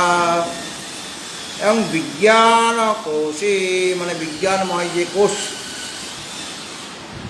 অন্নময় কোষ হলো স্থূল শরীরটা, প্রাণময় কোষ সেখানে কী কী আছে? পঞ্চপ্রাণ আর পঞ্চকর্মে, পঞ্চপ্রাণ আর পঞ্চকর্মে, পঞ্চপ্রাণ আর পঞ্চকর্মে। আর এটা হলো প্রাণময়। মনোময় কোষ, সেখানে মন আছে আর ওই জ্ঞানেন্দ্রিয়, মন আর জ্ঞানেন্দ্রিয়। আর বিজ্ঞানময় কোষে কোষে বুদ্ধি আর ওই পঞ্চজ্ঞানেন্দ্রিয়, হ্যাঁ, বুদ্ধি আর জ্ঞানেন্দ্রিয়। মনের মনোময় কোষে মন আর জ্ঞানেন্দ্রিয়, আর প্রাণময় কোষে পঞ্চপ্রাণ আর কর্মেন্দ্রিয়। হ্যাঁ, তাহলে বিজ্ঞান কোষে মানে বিজ্ঞানময় কোষে অজস্রম বিলসতি, অজস্রম মানে সর্বদা, বিলসতি মানে তিনি প্রকাশিত হন। বিজ্ঞানময় কোষে তিনি প্রকাশিত হন। অসৎ বিলক্ষণম, তিনি অসৎ থেকে মানে মিথ্যা জগৎ থেকে ভিন্ন, সতের ভিন্ন অসৎ, সৎ থেকে যেটা ভিন্ন সেটা অসৎ। সৎ মানে সত্য, অসৎ মানে মিথ্যা। তাহলে অসৎ বিলক্ষণম মানে মিথ্যা জগৎ থেকে যিনি ভিন্ন। এনং লক্ষ্যং বিধায়, একে এই সংযতি যে আত্মা তাকে লক্ষ্য রূপে লক্ষ্য করে অখণ্ড বৃত্তিয়া মানে অখণ্ড ব্রহ্মাকারা কালিত যে চিত্তবৃত্তি, তার দ্বারা আত্মতয়া মানে আত্মরূপে মানে অভিন্নভাবে, ও আমার আত্মা, তার সাথে আমার অভিন্নতা আছে। আত্মতয়া মানে অভিন্নভাবে, অনুভাবয় মানে অনুভব করো মানে সাক্ষাৎ করো বা চিন্তন করো। এই যে পরমাত্মা যার চিন্তন করতে বলা হয়েছে, তিনি সপ্রকাশ এবং সমস্ত জগতের সাক্ষী তিনি। হ্যাঁ, তিনি অশেষ সাক্ষী, সমস্ত জগতের তিনি সাক্ষী। মানে তার মানে মানে কোনো কাজ করতে গেলে করলে সব সাক্ষী একজন রয়েছে। তিনি দ্রষ্টা রূপে দর্শন করছেন। হ্যাঁ, তিনি দৃক আর অনাত্ম পদার্থ যত জগৎ সব দৃশ্য। হ্যাঁ, তিনি ওই সাক্ষী। আর বিজ্ঞানময় কোষে সর্বদা তিনি অভিব্যক্ত, প্রকাশিত হন মানে অভিব্যক্ত। কেন? বিজ্ঞানময় কোষে কী আছে? বুদ্ধি আছে আর জ্ঞানেন্দ্রিয় আছে, এটা নিয়েই তো এই বিজ্ঞানময় কোষ। তাহলে বিজ্ঞানময় কোষে তিনি প্রকাশিত হন মানে অভিব্যক্ত হন। বিজ্ঞানময় কোষটাই আত্মা নয়, কিন্তু আত্মা ও বিজ্ঞানময় কোষে অভিব্যক্ত। যদিও তিনি অন্নময় কোষেও আছেন, প্রাণময় কোষেও আছেন, মনোময় কোষেও আছেন, বিজ্ঞানময় কোষে তিনি অভিব্যক্ত হয়ে যাবেন, প্রকাশিত হন। আর মিথ্যা দৃশ্য যে জগৎ থেকে তিনি ভিন্ন, তিনি অসৎ বিলক্ষণম। মিথ্যা যে জগৎ তার থেকে তিনি ভিন্ন, বিলক্ষণ মানে ভিন্ন। আর কি না, একে লক্ষ্য করে, লক্ষ্য আমার কি এইরকম স্বয়ং জ্যোতি যিনি, স্বয়ং প্রকাশ আত্মা, তিনি হচ্ছে আমার লক্ষ্য, মানে তিনি ব্রহ্ম, তিনি লক্ষ্য। এবং তিনি বিজ্ঞানময় কোষে প্রকাশিত হন। আর কি মিথ্যা জগৎ থেকে তিনি ভিন্ন, এমন যে ওই লক্ষ্য তোমার যে ব্রহ্ম, সেই ব্রহ্মে তাকে লক্ষ্য করে, সেই ব্রহ্মকে লক্ষ্য করে অখণ্ড অন্তঃকরণ যে বৃত্তি, মানে অখণ্ড ব্রহ্মাকারাকারিত যে অন্তঃকরণ বৃত্তি, তার দ্বারা আত্মস্বরূপের ওই অনুভাবয়, মানে আত্মতয়া মানে অভিন্ন রূপে, আত্মরূপে বা অভিন্ন রূপে তাকে অনুভাবয় মানে অনুভব করো বা সাক্ষাৎকার মানে উপলব্ধি করো। তাহলে পরমাত্মা যাকে আমরা পরব্রহ্ম বলছি, হ্যাঁ অনুভব স্বরূপ, হ্যাঁ। তো এই যে পরমাত্মা তিনি সব জায়গায় ব্যাপক কিনা, আকাশের মতো ব্যাপক, ভৌমবৎ ব্যাপ্ত দেহায়, মানে তার অপেক্ষা আর কিছু ব্যাপক পদার্থ নাই। আকাশ তার তুলনায় অনেক, তার ব্যাপকতা কম, আকাশের ব্যাপকতা কম, মানে জাগতিক যত বস্তু আছে তার মধ্যে আকাশ সর্বব্যাপক, কিন্তু ব্রহ্মের তুলনায় আকাশের ব্যাপকতা কম হয়ে গেল। কেন? আকাশ একদিন উৎপন্ন হয়েছিল, একদিন নষ্ট হয়ে গেল। আর তিনি তো আকাশের মধ্যেও আছেন। পরমাত্মা তিনি আকাশকেও ব্যক্ত করে রেখেছেন, আকাশের অন্তরে তিনি রয়েছেন, তিনি বায়ুর অন্তরে রয়েছেন, জল অগ্নি পৃথিবী সকলের অন্তরে রয়েছেন। তাহলে আকাশের ভিতরেও, আকাশের মধ্যেও তিনি ব্যক্ত হয়ে আছেন। যে আকাশ অপেক্ষাও তিনি বেশি ব্যাপক, তাই না? হ্যাঁ, আকাশের মধ্যেও তিনি আছেন। এই জন্য তাকে যে অন্তর্যামী বলা হয়েছে, মানে আকাশের মধ্যে থেকে যিনি আকাশকে নিয়ন্ত্রণ করছেন, বা বায়ুর মধ্যে থেকে যিনি বায়ুকে নিয়ন্ত্রণ করছেন, তাকে বলা হচ্ছে অন্তর্যামী। অন্তর্যামী মানে তোমার মনের কথা আমি বলে দিলাম, এইভাবে আমরা ব্যবহারিক ভাষাতে অন্তর্যামী বলি। অন্তর্যামী মানে যিনি অন্তরের থেকে তাকে নিয়মন করছেন, মানে পরিচালিত করছেন। আকাশ বায়ু অগ্নি জল পৃথিবী সকলকে পরিচালিত যিনি করছেন, তাদের মধ্যে থেকে, তাদের মধ্যে অনুসৃত হয়ে যিনি নিয়মিত করছেন, নিয়ন্ত্রণ করছেন, তিনি হলেন অন্তর্যামী। তো এই যে পরব্রহ্ম বা পরমাত্মা, তিনি সর্বব্যাপী, সমস্ত কিছুর মধ্যে অনুসৃত হয়ে আছেন। তথাপি মানে তার সব জায়গাতে তিনি আছেন। পরমাত্মা তো একটা কলমের মধ্যেও আছে, নাই? সর্বব্যাপী হতে কলমের মধ্যেও আছে, কিন্তু তথাপি স্বচ্ছ বস্তুতেই তার প্রতিবিম্ব করে। বুদ্ধিটা অত্যন্ত স্বচ্ছ। বুদ্ধিটা কোথা থেকে উৎপন্ন হয়েছে? ওই যে অপঞ্চীকৃত যে পঞ্চমহাভূত, তাদের সকলের মিলিত সত্য অংশ থেকে অন্তঃকরণ সৃষ্টি হয়েছে। অন্তঃকরণটা সেইভাবে সৃষ্টি হয়েছে।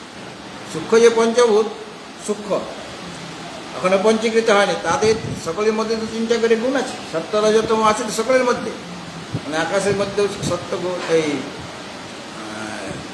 আকাশের মধ্যে সত্যগুণ, সকলের মধ্যে সত্যগুণ আছে, রজগুণও আছে সকলের মধ্যে, তমগুণ আছে। কিন্তু ওই যে সত্যগুণের, তাদের পাঁচজনের সম্মিলিত যে সত্যগুণ, তার থেকে অন্তঃকরণ। আর একটা একটা থেকে ওই জ্ঞানেন্দ্রিয়গুলি হয়েছে। আকাশের সত্য অংশ থেকে কর্মেন্দ্রিয়, বায়ু সত্য অংশ থেকে ত্বগেন্দ্রিয়, আর বায়ু অগ্নি সত্য অংশ থেকে চক্ষুরেন্দ্রিয়, আর জলের সত্য অংশ থেকে আমাদের রসনা ইন্দ্রিয়, আর পৃথিবীর সত্য অংশ থেকে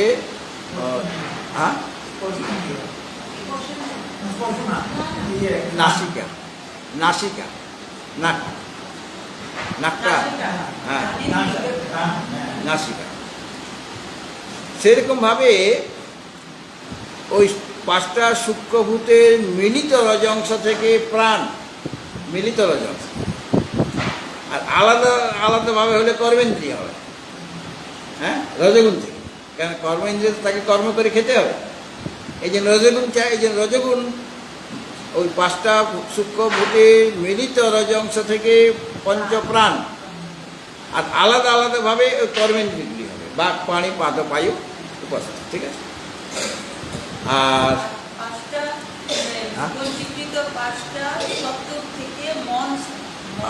হ্যাঁ, ওদের 5টা সূক্ষ্ম পঞ্চভূত, তাদের মিলিত সপ্তাংশ থেকে মঠ বা অন্তঃকরণ। না, আলাদা আলাদা হলে জ্ঞানেন্দ্রিয়, আর মিলিত হলে তখন অন্তঃকরণ হবে। ঠিক আছে? এখন তাহলে অন্তঃকরণ স্বচ্ছ, কারণ সপ্তাংশ থেকে উৎপন্ন হয়েছে। ওদের মিলিত সপ্তাংশ থেকে উৎপন্ন হয়েছে বলে আমাদের মন, বুদ্ধি, চিত্ত, অহংকার, মানে অন্তঃকরণের তো 4টে বিভাগ, সবই তো অন্তঃকরণ। মনকেও অন্তঃকরণ বলা যায়, বুদ্ধিও অন্তঃকরণ, চিত্তও অন্তঃকরণ, অহংকারও অন্তঃকরণ। এখন তাহলে যখন বুদ্ধি অন্তঃকরণ, সেটা স্বচ্ছ কিনা? কেন? সত্যগুণ থেকে এসেছে। তুমি ওইটা নিয়ে বসে আছো, সমস্ত অন্তঃকরণ, শুধু বুদ্ধি কেন বলছে? বুদ্ধি গ্রাহ্যম, বিজ্ঞান, হ্যাঁ ঠিকই বলছে, বিজ্ঞানময় কোষে বুদ্ধির আধিক্য বেশি, তো বুদ্ধি আছে, কাজেই ওই বুদ্ধির দ্বারাই ওই বিজ্ঞানময় কোষে তিনি অভিব্যক্ত হবেন। কেননা বুদ্ধি ওই যেখানে ওখানে যে বিজ্ঞানময় কোষে বুদ্ধি আছে, সে কিন্তু অনাত্মাগুলিকে বাদ দেয়। ঠিক আছে?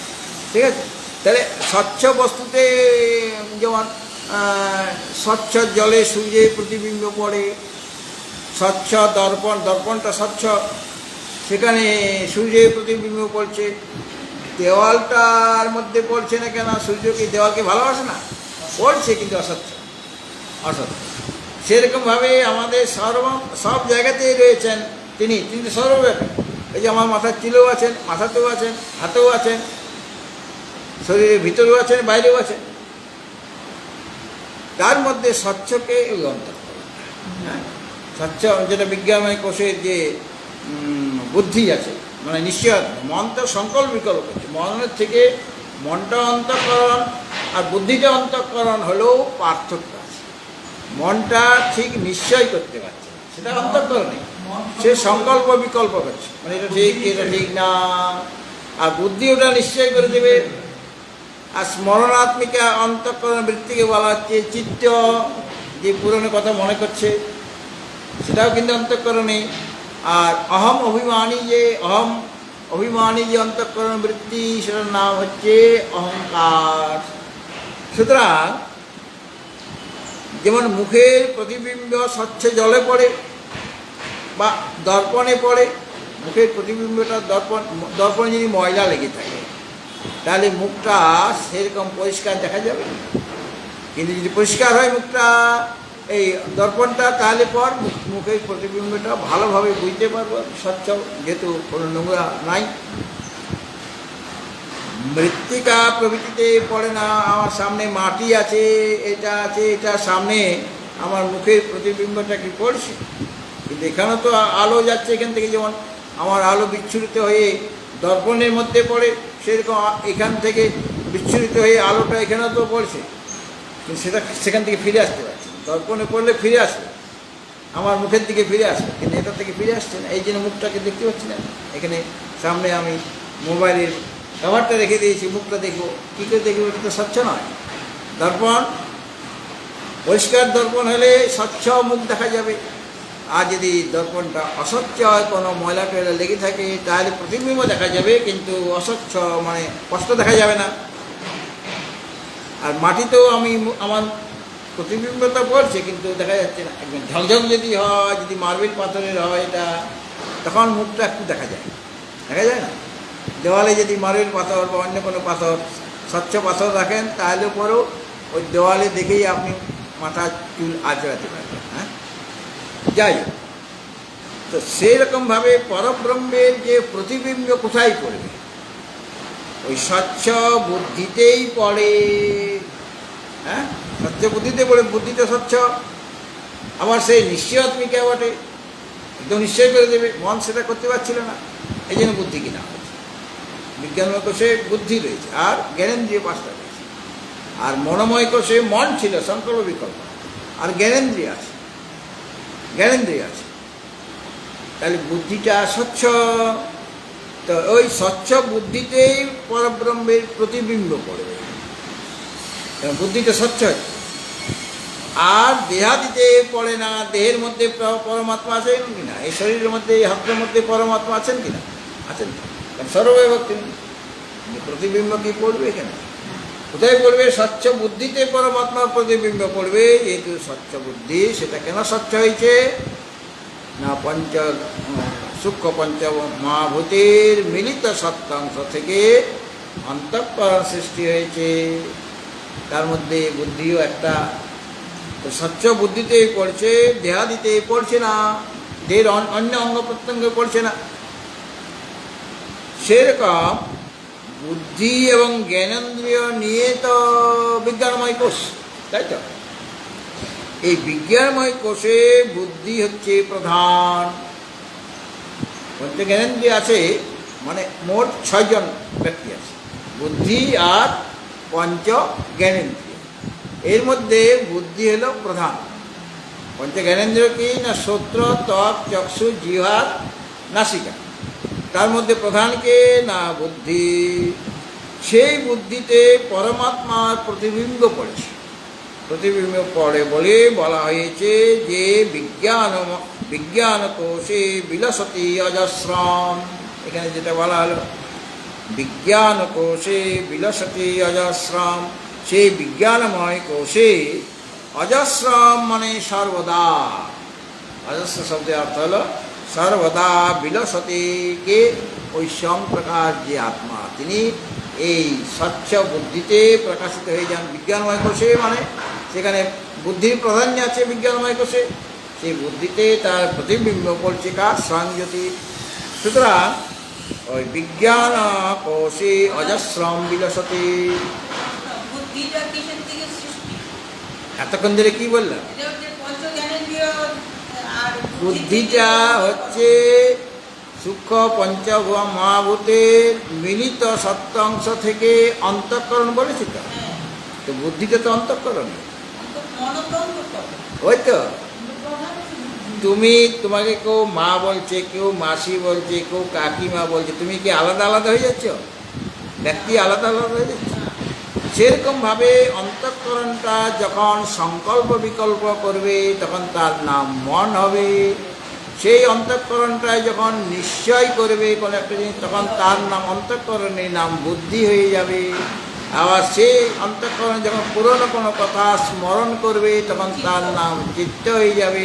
আর যখন অভিমানাত্মক অন্তঃকরণ বৃত্তি হবে, তখন তার নাম অহংকার। সবই তো অন্তঃকরণ।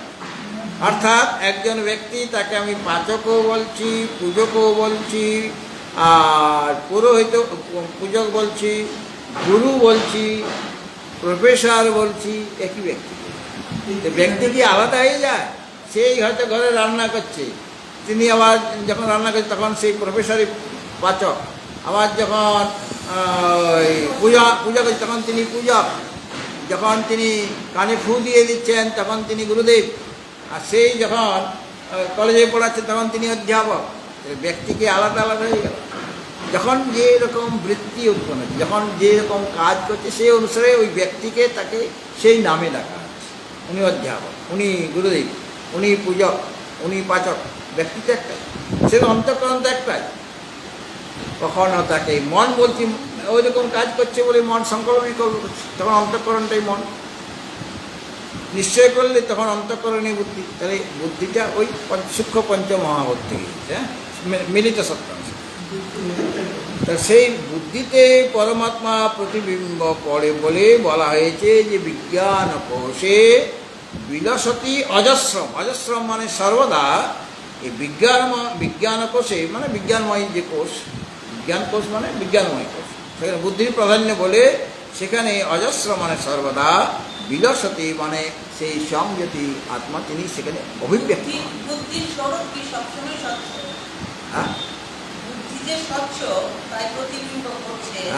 এখন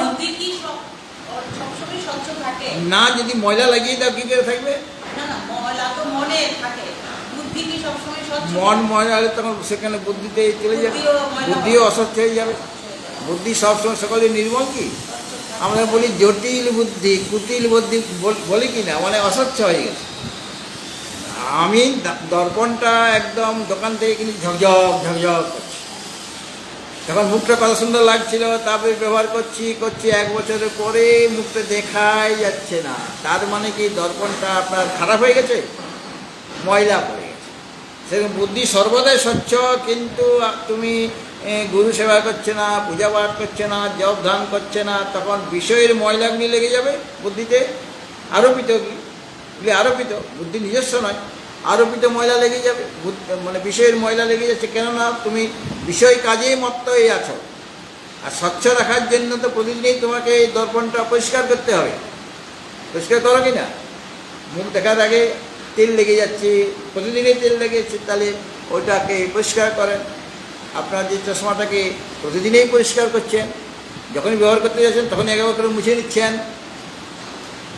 যদি না মুছেন তাহলে আপনার ইয়ে তো ঠিক আছে, চশমা তো ঠিক আছে, পাওয়ারও ঠিক আছে, কিন্তু দেখতে পাচ্ছেন না। কেন?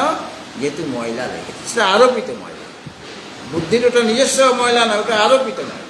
যেহেতু ওটাকে ঘর্ষণ করো নাই, মানে পরিষ্কার পরিচ্ছন্ন করো নাই, পরিষ্কার করে দিলেই ওই আরোপিত ময়লাগুলি দূর হয়ে যাবে। সে সর্বদাই স্বচ্ছ, কিন্তু ময়লা আমরা ইচ্ছা করে লাগিয়ে দিচ্ছি। কেননা বিষয় চিন্তনে মগ্ন হচ্ছে, বিষয়ের ময়লা সব লেগে যাচ্ছে। তখন ব্রহ্মের প্রতিবিম্ব পড়বে না। যদি যখন অস্বচ্ছ হয়েছে, মানে আরোপিত ময়লাগুলি যখন লেগে গেল বুদ্ধিতে, তখন আর ব্রহ্মের প্রতিবিম্ব পড়বে না, সেখানে তিনি প্রকাশিত হবেন না। তুমি বুদ্ধিটাকে স্বচ্ছ করো। দৃশ্যতে তু অগ্রয়া বুদ্ধিয়া সূক্ষ্ময়া সূক্ষ্মদর্শী। বুদ্ধিটাকে সূক্ষ্ম করতে হবে।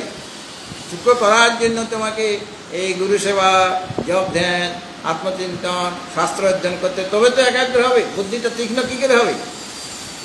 মানে আমি তো আমার যে এটা তরবারি হাতে রয়েছে, সেটা তো ধার দেওয়া আছে, কিন্তু কিছু ব্যবহার করতে করতে ওটা ধারটা নষ্ট হয়ে গেছে। তাহলে ধারটা তো আবার দিতে হবে।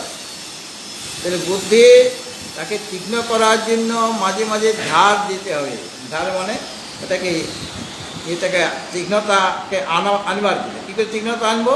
যে বারবার আত্মচিন্তন করো, বারবার গুরুর কাছে জিজ্ঞাসা করো, শাস্ত্র অধ্যয়ন করো, তাহলে বুদ্ধিটা আরও তীক্ষ্ণ হয়ে যাবে, একাগ্রও হবে। তখন তাকে জানা যাবে। জানা যাবে মানে তখন ওই বুদ্ধিতে তিনি প্রকাশিত হয়ে যাবেন। তিনি অব্যক্ত রূপে ছিলেন। তিনি যেমন এই হাতেও আছেন, আঙ্গুলেও আছেন, নখের মধ্যেও আছেন, চুলের মধ্যেও আছেন, সেখানে কি তিনি অভিব্যক্ত হবেন? তিনি অব্যক্ত অবস্থায় ছিল, তো অব্যক্ত অবস্থায় থাকবেন। কিন্তু বুদ্ধিটা যেহেতু স্বচ্ছ, সেখানে তিনি ব্যক্ত হয়ে যাবেন।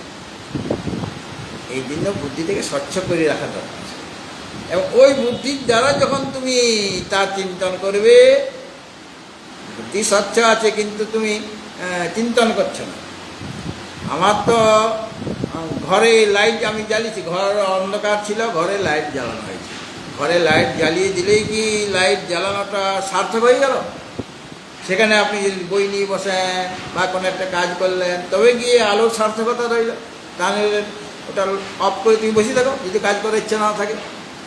তা আলো জ্বালালে সেটা যদি কোনো কাজে না লাগানো হয়, তাহলে তার কোনো উপযোগিতা রইল না। সেরকম বুদ্ধি সূক্ষ্ম করেছে আমি, কিন্তু আত্মচিন্তন করলেই তবে তিনি অভিব্যক্ত হবেন। বিলসিত হবেন, বিলসিত হবেন মানে অভিব্যক্ত হয়ে যাবেন। অব্যক্ত অবস্থায় ছিলেন, তিনি ব্যক্ত হয়ে যাবেন। অর্থাৎ সাধক তাকে তখন সাক্ষাৎকার করতে পারবেন, যেহেতু তিনি তার বুদ্ধিতে বিকশিত হয়েছেন, প্রস্ফুটিত হয়েছেন। আর পরমাত্মা তিনি তো এখানে বলা হয়েছে স্বয়ং জ্যোতি। এই স্বয়ং জ্যোতি, স্বয়ং জ্যোতি মানে স্বয়ং প্রকাশ। পরমাত্মা হলেন স্বয়ং প্রকাশ। সুতরাং বিজ্ঞানময় কোষে তিনি প্রকাশিত হন বললে তিনি সেখানে প্রকাশিত হন, তিনি তো স্বয়ং প্রকাশ। তাহলে তিনি প্রকাশিত হন, এটা কীরকম বলা হয়? তাহলে একটা খটকা লেগে যাচ্ছে আমাদের মনে, যে তিনি তো এখানে বলা এইসব স্বয়ং জ্যোতি, তিনি তো স্বয়ং প্রকাশ। যিনি স্বয়ং প্রকাশ, তিনি বিজ্ঞানময় কোষে প্রকাশিত হলেন, তো তিনি তো আগের থেকেই প্রকাশিত হয়ে আছেন, কারণ তিনি তো স্বয়ং প্রকাশ। তো তিনি প্রকাশিত হবেন, আবার নতুন করে প্রকাশিত হবেন কেমন করে? এইরকম একটা অসঙ্গতি যদি হয়, যে শঙ্কা জাগে, তখন তার উত্তর হবে না। অসঙ্গতিটা কেন? যে প্রকাশিত হয় এর মানে তিনি অভিব্যক্ত হচ্ছেন, মানে তিনি প্রকাশিত হন। এটার অর্থটা বিলসতি মানে প্রকাশতি। হ্যাঁ, তিনি প্রকাশিত হন মানে হলো যে তিনি অব্যক্ত রূপে ছিলেন, তিনি অভিব্যক্ত হলেন, এইটাই প্রকাশ। তিনি অব্যক্ত অবস্থায় ছিলেন, তিনি ব্যক্ত হয়ে গেলেন, এইটাই তার প্রকাশ, অন্য কিছু না। কাজে কোনো অসঙ্গতি নেই। হস্তাদিতে যেমন অভিব্যক্ত হয়, সেরূপ বুদ্ধিতে পরমাত্মা অভিব্যক্ত হন।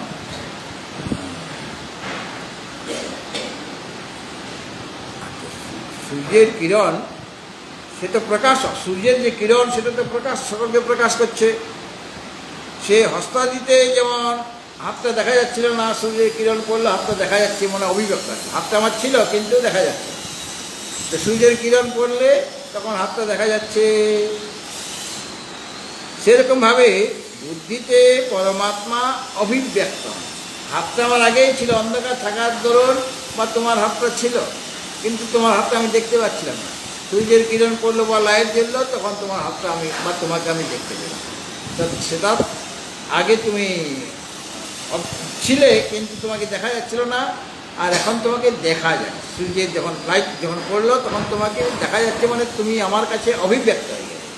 সেরকম পরমাত্মা বুদ্ধিতে অভিব্যক্ত হন, প্রকাশিত হন মানে বুদ্ধিতে তিনি অভিব্যক্ত হন, তাহলে কোনো রকম আর আশঙ্কা থাকবে না। তো ব্রহ্মা আকারে আকারিত যে অন্তঃকরণ বৃত্তি, সে বৃত্তি হচ্ছে ব্রহ্মের জ্ঞান বা সাক্ষাৎকার। ওই যে অখণ্ড ব্রহ্মাকারাকারিত যে অন্তঃকরণ বৃত্তি যখনই হলো, যেমন ওই সবিকল্পক সমাধিতে ত্রিপুটি আছে, কিন্তু চিত্তবৃত্তি কি হয়েছে, যে ব্রহ্মাকারাকারিত অন্তঃকরণ বৃত্তি হয়েছে, তার তখন ব্রহ্মজ্ঞান হলো, হলো কিনা? অন্তঃকরণ বৃত্তি সেরকম হয়েছে, কিন্তু সেখানে যেহেতু ত্রিপুটি রয়ে গেল, জ্ঞাতা জ্ঞান জ্ঞেয় আছে, কিন্তু ওইটাই যখন শুধু জ্ঞেয় রূপে থাকবে, তখন আর অন্তঃকরণ বৃত্তিটা নিরোধ হয়ে গেল, তখন আর অন্তঃকরণ বৃত্তি নাই, চিত্তবৃত্তি নিরোধ হয়ে গেল। তখন যে নির্বিকল্প সমাধি, তার থেকে তোমার মুক্তি হবে। এটা হলো পার্থক্য। তাহলে অখণ্ড যে বৃত্তি, মানে অখণ্ড ব্রহ্মাকারাকারিত যে অন্তঃকরণ বৃত্তির দ্বারা তুমি অনুভাবয়, মানে তাকে সাক্ষাৎকার করো। যেমন ঘটকে দেখতে গেলে আমার অন্তঃকরণ বৃত্তি কী হবে, ঘটাকারাকারিত অন্তঃকরণ বৃত্তি, হ্যাঁ, তাহলে ঘটের জ্ঞান হবে আমার। সেরকম ব্রহ্মের জ্ঞান ঘটতে গেলে কী চাই না, অখণ্ড ব্রহ্মাকারাকারিত অন্তঃকরণ বৃত্তি হবে, তবে গিয়ে ব্রহ্মের জ্ঞান হবে, তাই তো? এটা অনুভাবয় মানে সাক্ষাৎকার করো। এই জন্য যে অখণ্ড বৃত্তির দ্বারা ব্রহ্মকে, এখানে অর্থটা হবে যে অখণ্ড বৃত্তির দ্বারা, মানে অখণ্ড ব্রহ্মাকারাকারিত যে অন্তঃকরণ বৃত্তি, তার দ্বারা ব্রহ্মকে আত্মরূপে চিন্তা করো। তিনি আমার আত্মা, তিনি আমার স্বরূপ। এইভাবে ওই অখণ্ড ব্রহ্মাকারাকারিত অন্তঃকরণ বৃত্তির দ্বারা এইভাবে তুমি তাকে চিন্তন করো। ঠিক আছে? ভগবত ভক্তজন এরপরে মানে 380 শ্লোক অব্দি হলো, আর ধীরে ধীরে হবে যতখানি এগোনো যায় আমাদের। ভগবানের যেরকম ইচ্ছা, গুরুদেব যেরকম ইচ্ছা হবে সেইভাবে আমাদের চলতে থাকবে। এটা শুধু ওই অষ্টমী প্রতিপদেই বন্ধ থাকবে, বাকি সব শ্রীমদে চলবে। আর যদি কোনো বিশেষ কারণ থাকে তখন বলে দেবো আগের থেকে যে অমুক তারিখে হবে।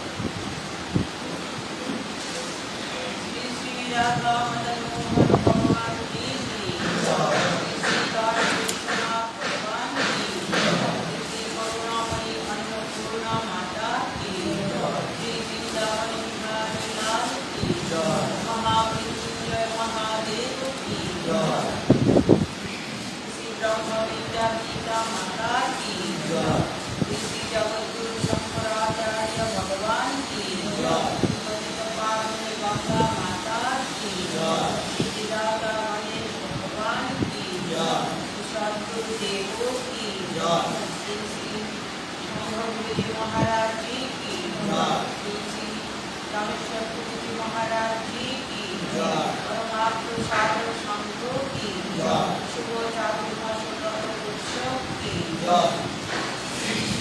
धर्मों की जय हो, अधर्म का नाश हो, प्राणियों में सद्भावना हो, विश्व का कल्याण हो, गो माता की रक्षा हो।